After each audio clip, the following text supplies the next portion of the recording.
اب میں وہاں نہیں جا سکتی۔ اللہ کی قسم اس کی ناپاکی پہ 100 پاکیاں قربان۔ بچوں اس طرح پاکستان بنا تھا۔ پاکستان ہمیں پلیٹ پہ رکھ کے نہیں دیا تھا کسی نے۔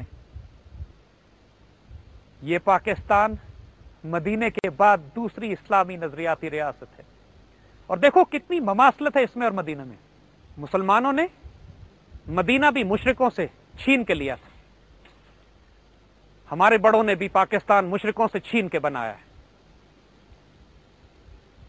مدینے میں بھی ہجرت تھی، پاکستان میں بھی ہجرت ہے۔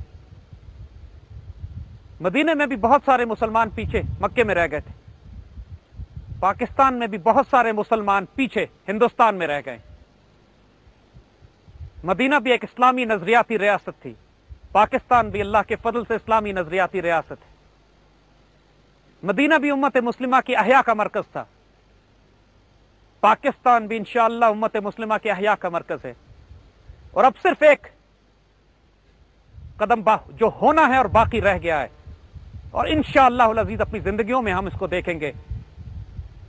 مدینے سے جا کے فتح مکہ کیا گیا تھا، اللہ کی قسم ہم بھی جا کے ریڈیو پاکستان دہلی کا نعرہ لگائیں گے، اور لال قلعے پر پاکستان کا سبز ہلالی پرچم بھی لہرایا جائے گا۔ اور ہندوستان کے مسلمان جو پیچھے جنہیں ہم چھوڑ آئے تھے، اپنی ان 2.5 لاکھ سکینہ اور زرینہ اور بیٹیوں اور بہنوں کو، ان کے سروں پہ دوپٹے رکھنے ہمیں ایک دفعہ پھر جانا ہے وہاں بھی، اور اللہ کی قسم ہم بھولے نہیں ہیں کسی ایک واقعے کو بھی۔ یہ قرض ہے جو ہم نے چکانا ہے، اور یاد رکھنا خیانت نہ کرنا، اس سے اس فرض سے خیانت نہ کرنا، اس دھوکے میں مت آنا کہ ہندوؤں کے ساتھ ہم کو ایگزسٹ کر سکتے ہیں۔ وہ قوم اس قابل نہیں ہے کہ اس کے ساتھ کو ایگزسٹ کیا جائے، وہ اس قابل نہیں ہے کہ اس کو حکمران بنایا جائے۔ اس پر حکومت کی جا سکتی ہے کہ 1000 سال کا ٹریک ریکارڈ ہمارا دکھا رہا ہے کہ ہم اچھے عادل حکمران ہیں، اور ان کا 60 سال کا ناپاک کردار دکھا رہا ہے کہ ان سے زیادہ پلیت قوم کوئی نہیں ہے جب حکمرانی کی بات آتی ہے۔ تو خود ہندو کہتے ہیں، یہ ہم نہیں کہہ رہے، یہ بات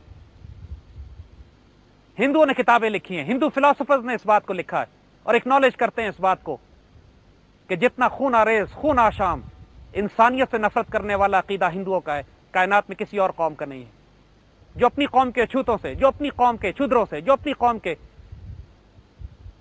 نچلے لوگوں سے نفرت کرتے ہو، جن کو چھوتے نہ ہو، جن کا ہاتھ چھو نہ سکتا ہو ان کو، وہ مسلمانوں سے کیا تعلقات رکھیں گے اور محبت کریں گے اور دوستی کا تحاد بڑھائیں گے ہماری طرف۔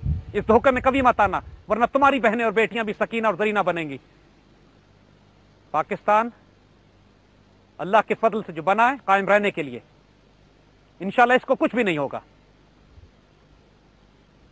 ہندوستان یہ اللہ کی مشیت بھی ہے اور حکم بھی، اور آج کل کے حالات بھی کہ ہندوستان نے تقسیم ہونا ہے، اور ہم اس کام میں انشاءاللہ ضرور ہیلپنگ ہینڈ دیں گے۔ ویل میک شیور اللہ کے فضل سے اٹ ہیپنس، کیونکہ یہ جو پاکستان کو توڑنے کی آج بات کر رہے ہیں، ہم نے اس ہاتھ کو بھی توڑ دینا ہے اور سر کو بھی کچل دینا ہے کہ جو پاکستان کی ریاست کے خلاف بات کرے گا۔ یہ ریاست شہداء کی عمارت ہے، جنہوں نے کچھ نہیں مانگا، اپنے آپ کو قربان کرنے سے پہلے یہ نہیں پوچھا کہ ہمیں اس پاکستان نے کیا دیا ہے۔ انہوں نے اپنے آپ کو نچھاور کر دیا، اپنا سب کچھ، اپنی عزت، اپنی جان، اپنی مال، اپنی بیٹیاں، اپنی آباء و اجداد، اپنا دین، اپنی آبرو، سب کچھ نہیں مانگا اس سے۔ آج ہم جس آزادی میں، جس فخر اور غیرت کے ساتھ یہاں بیٹھ کر بات کر رہے ہیں، ہمیں یہاں تک لانے میں 50 لاکھ مسلمانوں نے اپنا خون سینچا ہے، ایسے نہیں پہنچے ہم یہاں پہ۔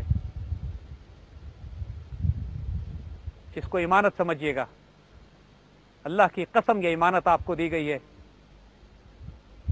اس سے خیانت نہ کرنا کبھی، کبھی یہ نہ پوچھنا کہ اس پاکستان نے ہمیں کیا دیا ہے، چاہے سب کچھ کٹ جائے تمہارا، کیونکہ جو ہم سے بڑے گزر کے گئے انہوں نے یہ سوال نہیں کیے تھے، انہوں نے اپنا سب کچھ کٹایا تھا اس پر۔ اور یہ پاکستان صرف ہندوستان کے مسلمانوں کا مرکز نہیں ہے۔ علامہ اقبال کے 2 خواب، پہلا خواب یہ کہ اس خطے میں ایک ریاست بنے جو مسلمانوں کا مرکز ہو، اور دوسرا خواب کہ یہ ریاست ایک مرکز بنے ایک ایسے اسلامی حکومت کا اور اسلامی وجود کا، اسلامی احیاء کا، کہ جس میں ایک ہو مسلمان حرم کی پاسبانی کے لیے نیل کے ساحل سے لے کر تاب خاک کاش غر، جس کا مرکز پاکستان ہے۔ جس طرح ہم نے آپ سے کہا کہ یہ پاکستان ایک نظریہ بھی ہے اور ایک جغرافیہ بھی ہے۔ اللہ کی قسم ہم آپ کو بشارت دیتے ہیں اس بات کی کہ اب اس کا جغرافیہ کم نہیں ہوگا، بڑھے گا انشاءاللہ۔ جی زید صاحب، باتوں کا سلسلہ جاری رکھیں گے، ابھی وقت ہے ایک چھوٹے سے وقفے کا، واپس آتے ہیں۔